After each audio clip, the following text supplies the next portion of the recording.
Hello friends, welcome to साहस of solutions.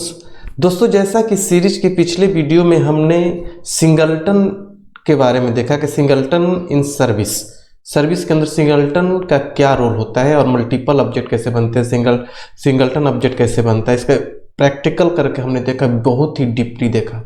अगर आपने नहीं देखा है तो एक बार जरूर विजिट करिए, क्योंकि ये वीडियो आपको एक्सपीरियंस लेवल का नॉलेज देगा। आज के वीडियो में हम देखेंगे कि tree shaking in service, service के अंदर ट्री शेकिंग का क्या कंसेप्ट होता है।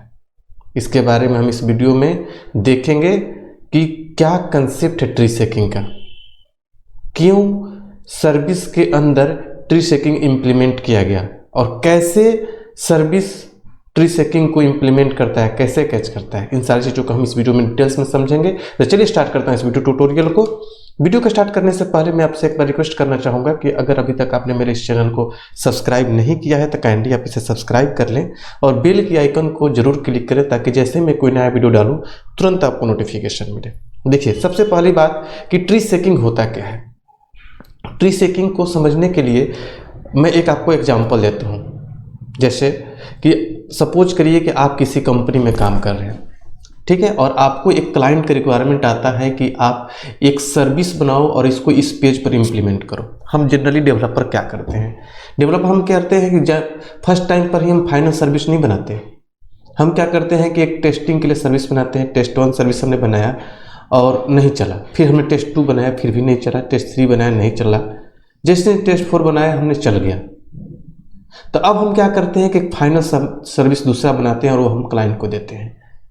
पहले हम चेक करने के लिए 2-3 सर्विस ऑलरेडी हमने जो बना रखा है वो हम डिलीट नहीं करते हैं, जो कि एप्लीकेशन के साथ बिल्ड होकर चला जाता है। जनरली ऐसा गलती डेवलपर से हो जाता है। ऐसा नहीं कि सभी लोग से होता है, लेकिन 95% ऐसे डेवलपर होते हैं जो ऐसी गलती करते हैं, जो टेस्टिंग के लिए सर्विस बनाते हैं उसको डिलीट नहीं करते हैं और वो भी एप्लीकेशन के बिल्ड के साथ चला जाता है, जो एप्लीकेशन के बैंडविड्थ को कंज्यूम करता है।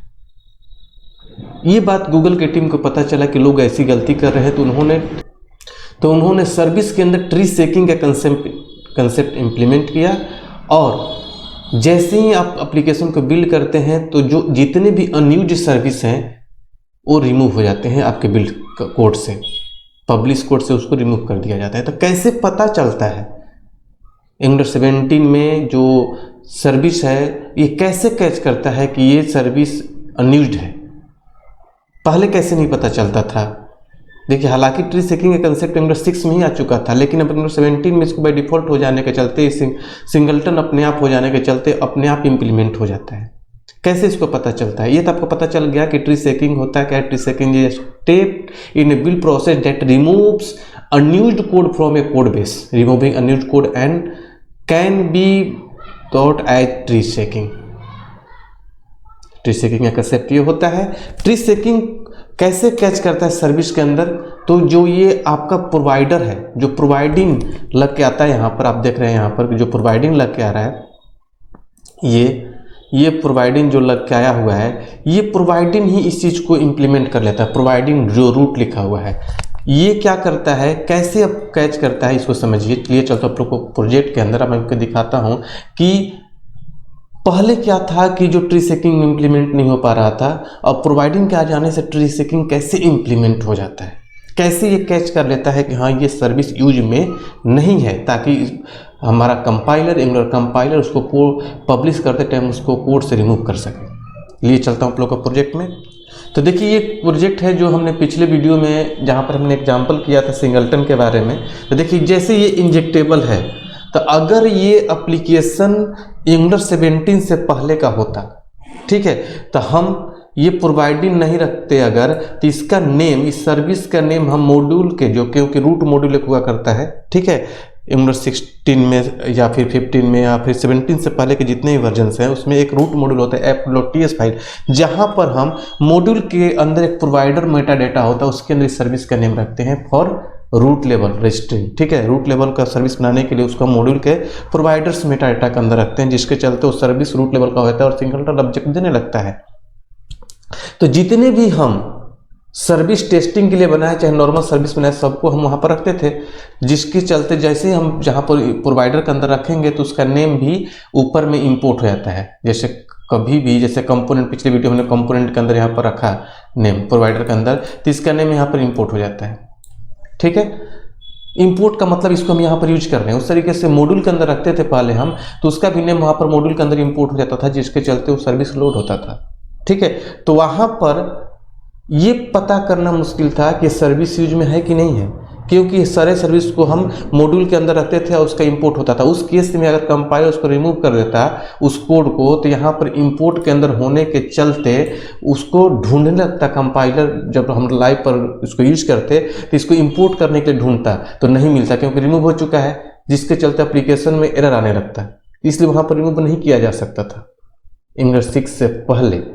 ठीक है, लेकिन अब एंगुलर 17 में स्टैंड अलोन हो गया है, सर्विस सिंगलटन हो चुका है, तो अपने आप यहाँ पर अब आपको मॉड्यूल है ही नहीं कि मॉड्यूल के अंदर रजिस्टर करेंगे, अपने आप यहाँ पर इसको आपको रखना है।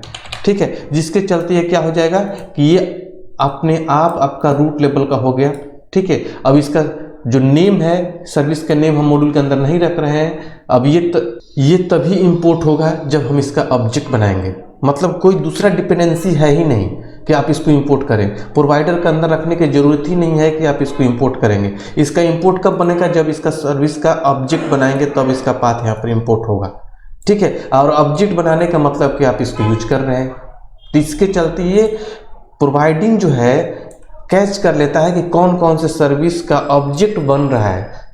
मतलब ऑब्जेक्ट बन रहा है, इसका मतलब कि आप उसको यूज कर रहे हैं, और ऑब्जेक्ट बनाइएगा तभी उसका पाथ इंपोर्ट होगा, तो उसको कोड से रिमूव नहीं करेगा। अगर आपने ऑब्जेक्ट नहीं बनाया है तो मतलब कि उस कोड को आप यूज नहीं कर रहे हैं, तो कोड से रिमूव कर दिया जाएगा। इसीलिए प्रोवाइडिंग को ट्री सेकेबल प्रोवाइडर भी बोला जाता है। अगर आपसे इंटरव्यू में कोई पूछता है कि ट्री सेकिंग का कंसेप्ट क्या होता है, तो आप बताएंगे कि अनयूज्ड सर्विस को रिमूव करने की प्रोसेस को ही ट्री सेकिंग कहते हैं। ट्री सेकेबल प्रोवाइडर क्या होता है, तो आप बोलेंगे प्रोवाइडिंग जो होता है वो ट्री सेकेबल प्रोवाइडर होता है। इसके आ जाने से हमें इस सर्विस को कहीं भी रजिस्टर करने की जरूरत नहीं होती है किसी प्रोवाइडर के अंदर, कि उसको हम इंपोर्ट कर सकें। और इंपोर्ट तभी होगा जब आप इसका ऑब्जेक्ट बनाइएगा। तो आई होप कि आप लोग को समझ में आ गया होगा ट्री सेकिंग का कंसेप्ट। फिर भी आपके माइंड में कोई भी कन्फ्यूजन हो तो हमारे कमेंट बॉक्स में जरूर शेयर करिए, हम आपके कमेंट को रिप्लाई करेंगे। तो चलिए मिलते हैं अगले वीडियो में अगले टॉपिक के साथ, तब तक के लिए थैंक यू सो मच।